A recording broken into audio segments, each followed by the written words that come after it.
Our witness of ancient wisdom today is from Acts 2, verses 1 to 13, the coming of the Holy Spirit. When the day of Pentecost had come, they were all together in one place, and suddenly from heaven there came a sound like the rush of a violent wind, and it filled the entire house where they were sitting. Divided tongues as of fire appeared among them, and a tongue rested on each one of them. All of them were filled with the Holy Spirit and began to speak in other languages as the Spirit gave them ability. Now, there were devout Jews from every people under heaven living in Jerusalem. And at this sound, the crowd gathered and was bewildered because each one heard them speaking in the native language of each.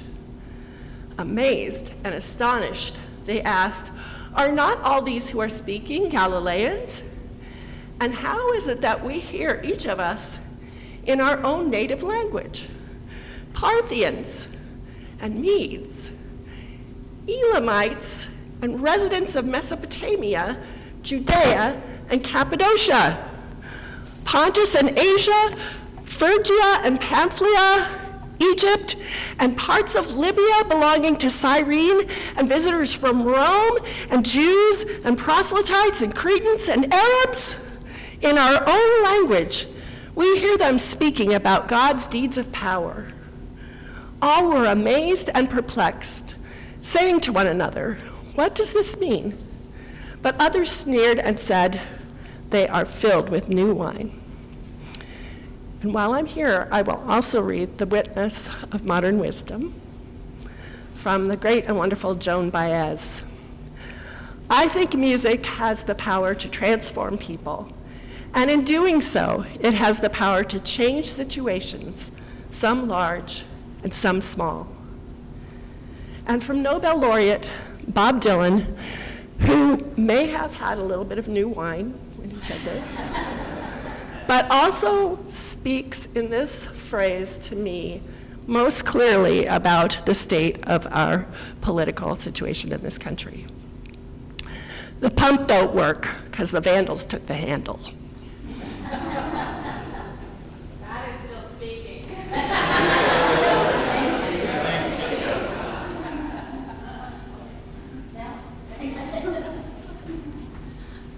You got to watch those tongues of flame.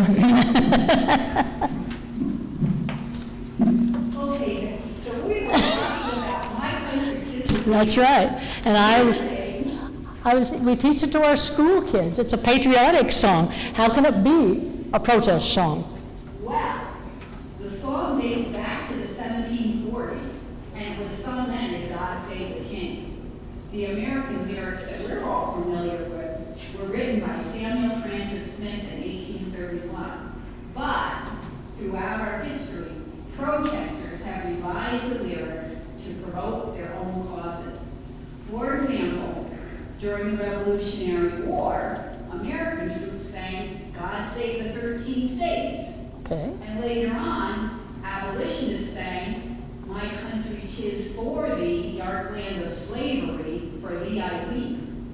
Other versions were sung by women suffragists protesting for the right to vote, and by the labor movement seeking better working conditions and the right to unionize. Just search the internet and you can easily find several modern versions. But the most famous performance of this song was by a Black American opera singer named Marian Anderson.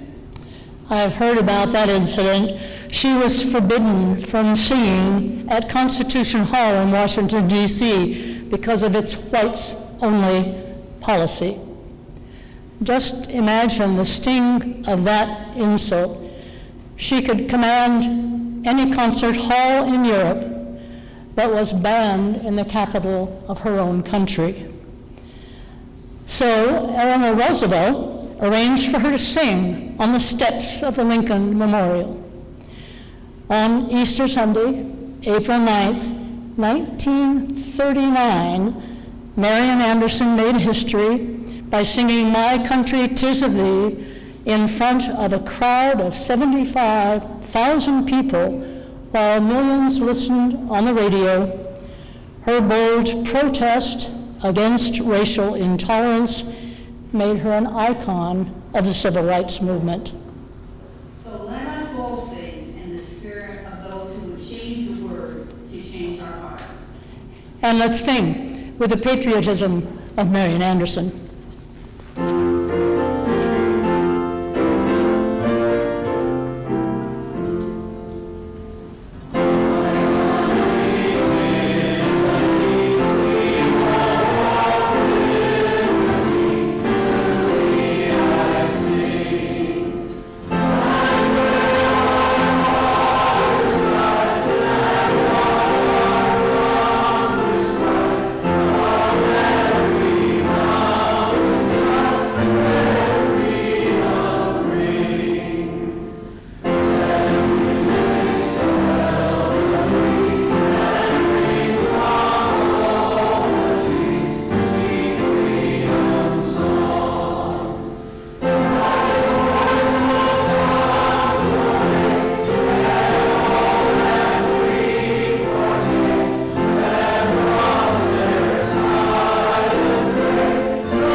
The 1960s were a very turbulent time in American history.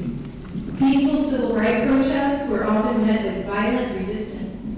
Meanwhile, America's military involvement in Vietnam escalated, even as images of the war's carnage were broadcast into Americans' living rooms on the nightly news. One protest song played a pivotal role in both the civil rights and anti-war movements, Bob Dylan's "Blowin' in the Wind." Civil rights activists were drawn to the lyrics, "How many years can some people exist before they're allowed to be free?" Anti-war activists pointed to the lyrics, "How many times must the cannonballs fly before they're forever banned?" I can see how this song can be used in support of any number of causes. It asks some really hard questions, but it never asks the listener to decide what is right or wrong. Instead, it asks, how long will it take people to wake up and recognize some universal truths? And what would those universal truths be? Well, that we should study war no more, and that too many people have died in senseless fighting. How many deaths will it take till he knows that too many people have died? And that we all have a right to live in peace with liberty and justice for all. And most importantly, that ignoring inhumanity will not make the problem go away. How many times can a man turn his head pretending he just doesn't see? Dylan poses some very hard questions, but the answer is always the same. It's blowing in the wind. What does that even mean? Well, I think Dylan leaves that purposely ambiguous because the answers are always different. The answer could be something simple, obvious, and easily attainable, or it could be as elusive as the wind. The point is, we should never be oblivious to the social problems all around us. And we should never stop looking for answers, even those that are blowing in the wind.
women would have to wait until 1972. In 1974, women could finally establish credit without a male co-signer. But the popular culture of the day was slow to catch up. Patriarchal TV shows like Father Knows Best were in the rearview mirror, and the perfect housewife, June Cleaver, had become a comic cliche. But women were still often portrayed as subservient to men or were sexually objectified in shows like Petticoat Junction, Gilligan's Island, I Dream of Jeannie, and the painted go-go dancers of Laugh-In. In the late 1960s, there were finally a few shows that depicted strong, independent women navigating life on their own terms.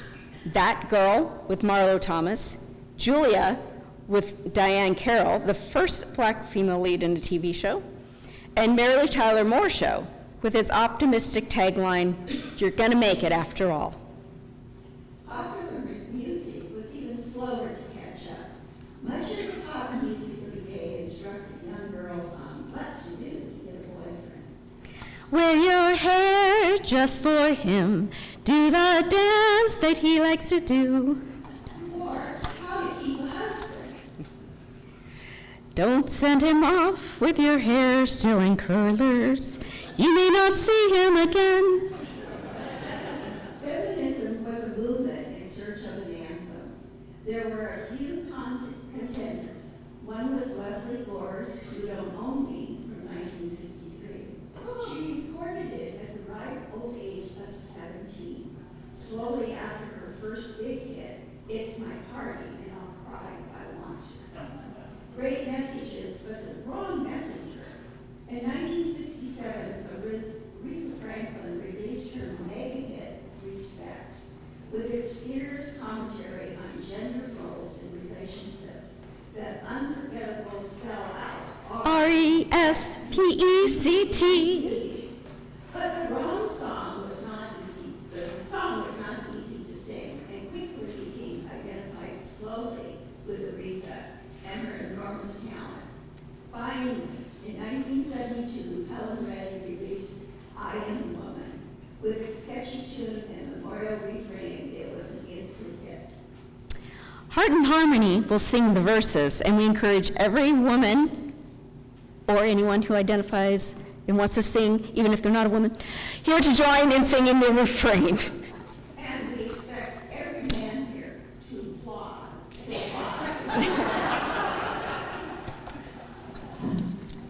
The words are up on the screen. Any of you who want to sing this song with us, please join. Sure.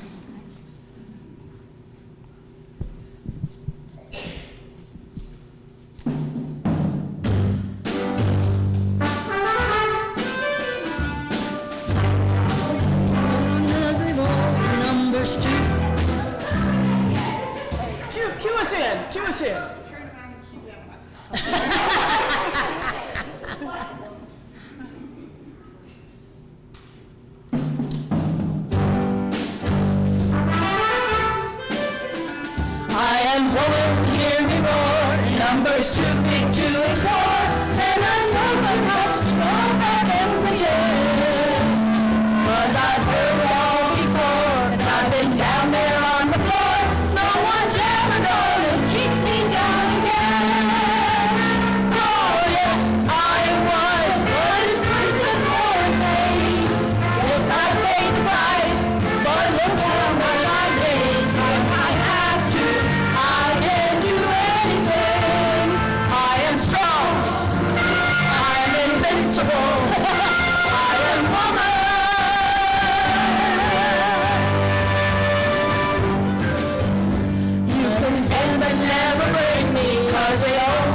watch me grow.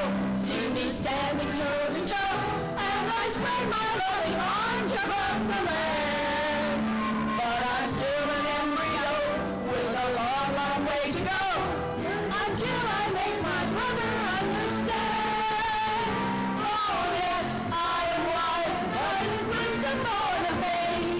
Yes, I paid the price, but look how much I paid. From I have to, I can do anything. I am strong, I am invincible, I am woman.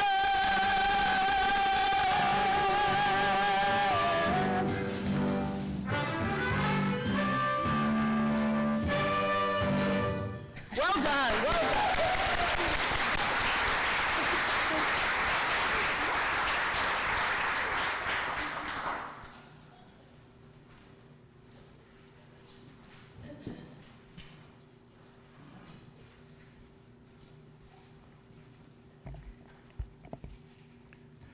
Well, good morning. First, I would like to say a thank you to Pastor Adam for giving us the go-ahead to do this service, and to thank you for letting me do the sermon. It has certainly given me a greater appreciation of what you do every week. So, Psalms mark the chapters of our lives. So this morning, I would like to share some recollections of one particular song and how it came to define one chapter of my life. So in 1984, I was living in Chicago, and I joined the Windy City Gay Chorus. At that time, we were a full 15 years removed from the Stonewall riots of 1969 that sparked the gay liberation movement. And in that time, the gay community had made lots of progress in terms of visibility. We had not made so much progress in terms of acceptance. There was, at best, a tenuous truce of tolerance. And then came AIDS, acquired immune deficiency syndrome, a disease that slowly and silently destroys the immune system to the point that otherwise harmless, opportunistic infections can cause serious illness and death. So just a bit of context for all you members of Gen X and Gen Y and Gen Z and millennials and post-millennials, basically anyone younger than me. You'll remember 5 years ago when this novel new illness called COVID-19 that no one had ever contracted before just emerged from somewhere very, very far away and then silently, slowly crept onto the scene. Just a few isolated cases, it seemed mostly on cruise ships. And then suddenly it exploded into the general population. And you remember all that fear and anxiety that came from not knowing how to protect yourselves and your loved ones? And you remember all the misinformation and the deliberate disinformation. You remember how the President of the United States referred to the disease using a vile ethnic slur.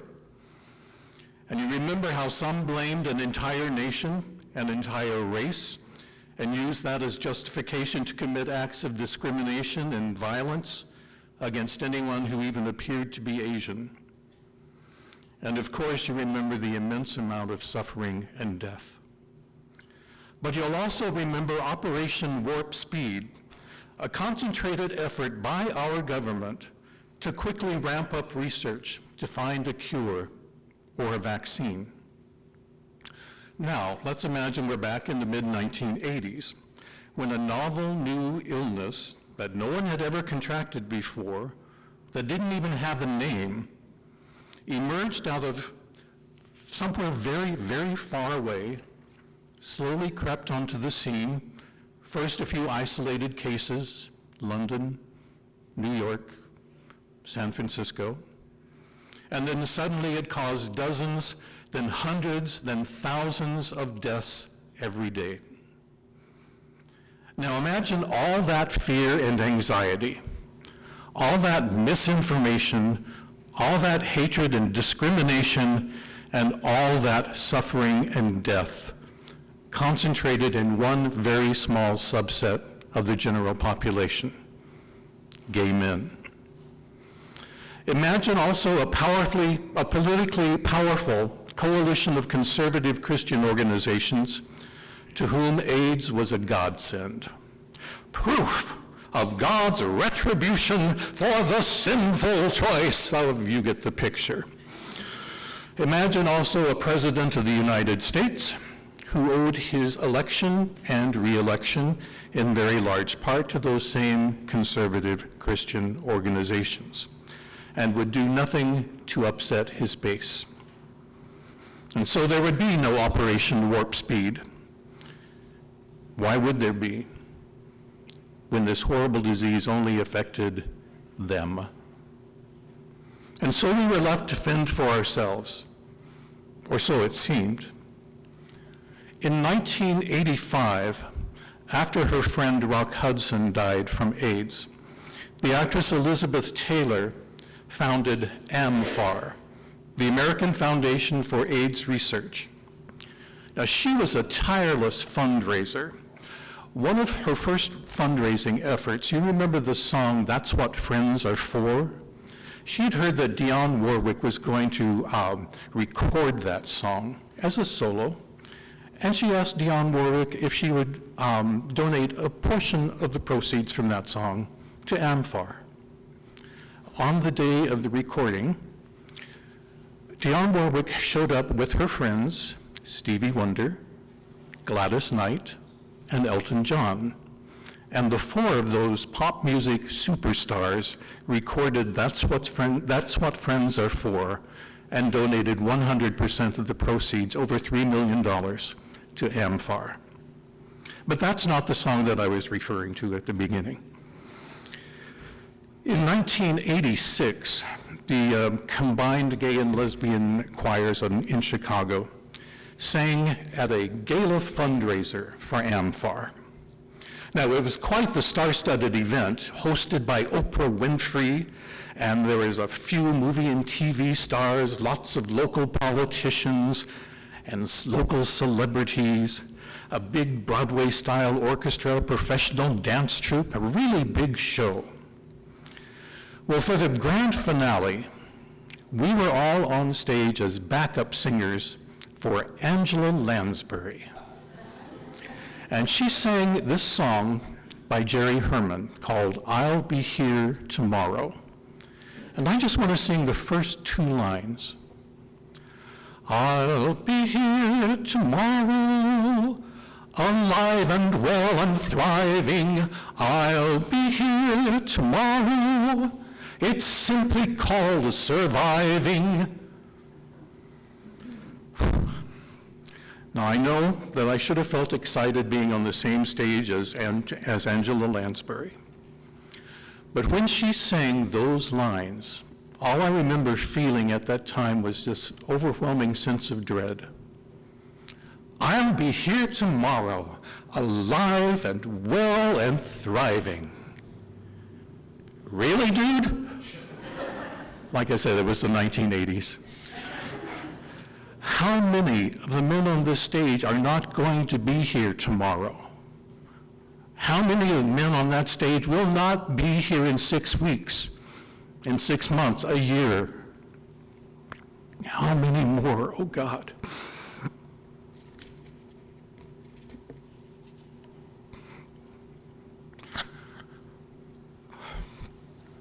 And then the song ended, and there was a millisecond of silence that all performers enjoy.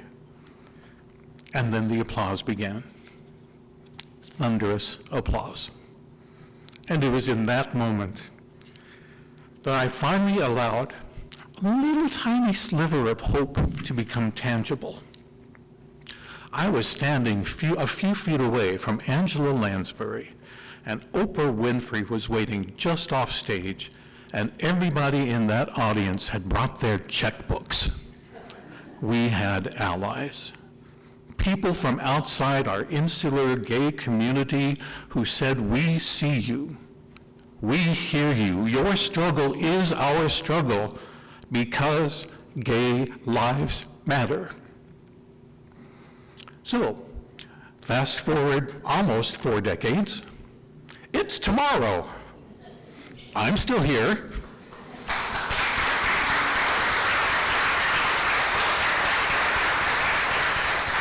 I'm still alive, evidently, relatively well. And in this church community, I am thriving. So what's the takeaway from all my musical musings? The thing I recall most is that sense of empowerment, knowing that my community had allies.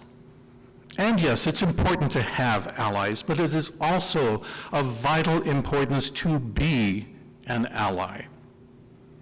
So applying that lesson to present-day me, who can I empower? How can I be a good ally? Well, in the summer of 2020, when the streets of Portland erupted every night in rioting after the deaths of George Floyd and Breonna Taylor, how could I not be a good ally and loudly proclaim Black Lives Matter?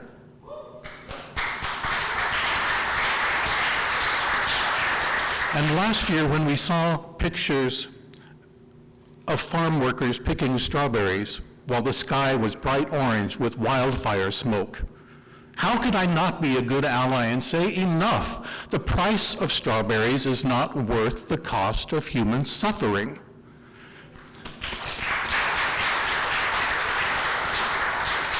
And when I witnessed the all-out assault on transgender people, how can I not be a good ally and say, I see you, I hear you, your struggle is my struggle because trans lives matter.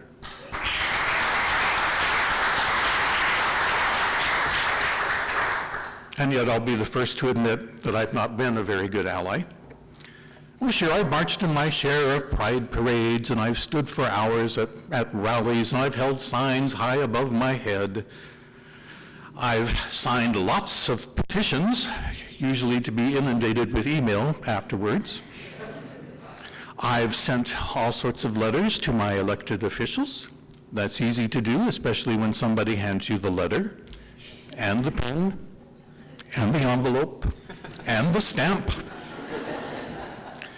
And I've donated to all sorts of causes and campaigns, seldom out of a sense of abundance, more often out of a sense of obligation. How small a check can I write and still assuage my conscience? So how does one become a better ally? I think it all starts with listening, which brings us all back around to the story of Pentecost. When you heard Leslie read the scripture this morning, what details stood out most to you? Well, to me, it's all about the theatrics. No surprise there. Tongues of flame flickering over the heads of the disciples. That's something you don't see every day. Add to that the sound of a mighty wind, the sound of that wind whipping through the palm branches, the sound of loose clothing flapping like flags, the sound of blown sand crunching underfoot. Add to that the voices of the disciples all shouting at the same time to be heard, and the voices of the hecklers in the crowd, "You're drunk on new wine." Well, that's a scene worthy of Cecil B. DeMille. But amidst all that commotion of flame and wind and noise, there were those in the crowd who listened in amazement. They listened and understood what the disciples said about the power and glory of God. They understood, each in their own language, the universality of God's love. They listened and understood each in their own heart that as beloveds of God, we are all worthy of dignity and respect. I think we could all be better Pentecostal listeners, for from listening comes understanding. From understanding comes empathy. Empathy leads to action, And action, my friends, leads to change. And I've seen a lot of change in my lifetime. That's what happens when you get old. I can't march as far in a pride parade. I can't stand for as long as at a rally. I can't hold a sign as high over my head as I once could. But what I still have is my voice. And I will lift up my voice and speak my truth. And you can be sure I will lift up my voice and sing. And with that, I invite you all to stand as you are able and join me in singing hymn